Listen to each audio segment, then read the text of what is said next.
Donald Trump mi doon tëkku al mursidul ala Ali Khamenei maanaam kilifa diine ga gën a mag ca réewum Iran tey jii al Khamenei génn na dal di koy tontu lu saf sàpp ndax kat Donald Trump da ko doon jéem a menacé di ko tëkku di ko xamal ni xam nañu bu baax a baax barab ba nga nekk ku la bëggoon a faat lu yomb lay doon. waaye man saa jëm bopp man maa ko bëggul te it ànduma ci waa Israël def li ñu mel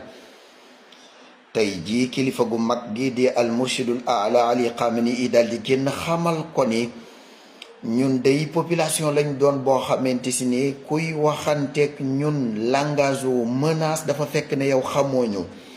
te àddina du yàgg-yàgg ba ñu sukk suñuy woom jébbalu ci kanamu saay-saay bu bon bi kàccoor bi di sahaayina yi maanaam Israël ak gàngoor ga ñu àndal te saay-saay bu bon bi jiite leen di Benyamin Netanyahu lépp loo xamante si ni laaj na ko suñu digganteek yéen mooy yow ak réewum Israël danañ ko def ba mat sëkk te yàlla sa borom danañu may ndam te it nañu xam ne kii di réewum Israël def na njuumte lu rëy rëy loo xam ne mënatu koo dabaatal te nag dana fay njëg li maanaam daal danañ ko fay ba wis ko ci njuumte li nga xam ne moom la def ndax dana xam ni réewum Iran du réewum ñeexum ñebbe moo xam ne fu waay jugee tëb rek daal di koy dóor say misil mbaa nga song ko jàmm njëkk ci jàmm mujj ci lool du ma sa am mu mel ni daal Israël ci jëmmi boppam lii mu dugg moom jàppoon na ni lu yomb la waaye du yomb même Donald Trump mi nga xam ne daa toog fële mel ni kuy seetaan te moo initié lépp jàppoon na ni lu yomb la waaye mbir yi daal mel na ni fi mu ne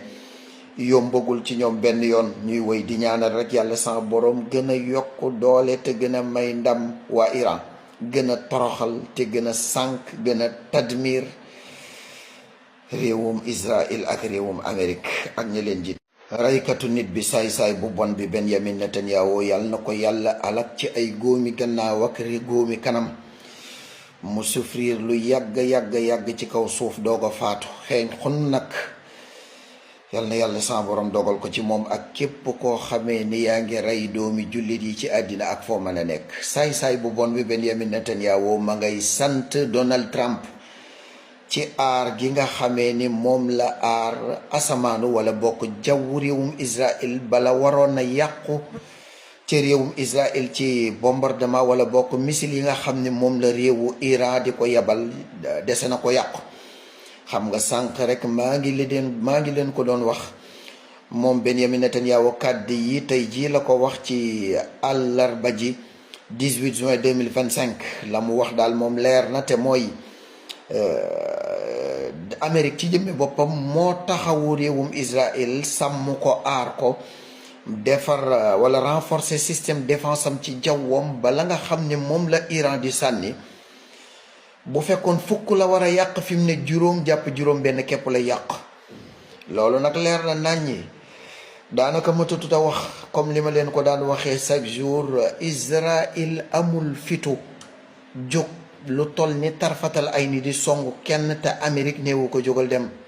ndax Israël bu dul Amérique ab lumpub ceeb la goney Abu Ubayda yi sax doy leen ndékki sàkkontuma ak Iran ak keneen ku dul moom ba tax na képp kuy ñaanal alkande ak toroxtaange saay-saay bu bon bii boo nga boole ci Donald Trump ak képp koo xamee ni yaa ngi jàppale Israël ci caay-caay ak mbon gi nga xamee ni moom lay def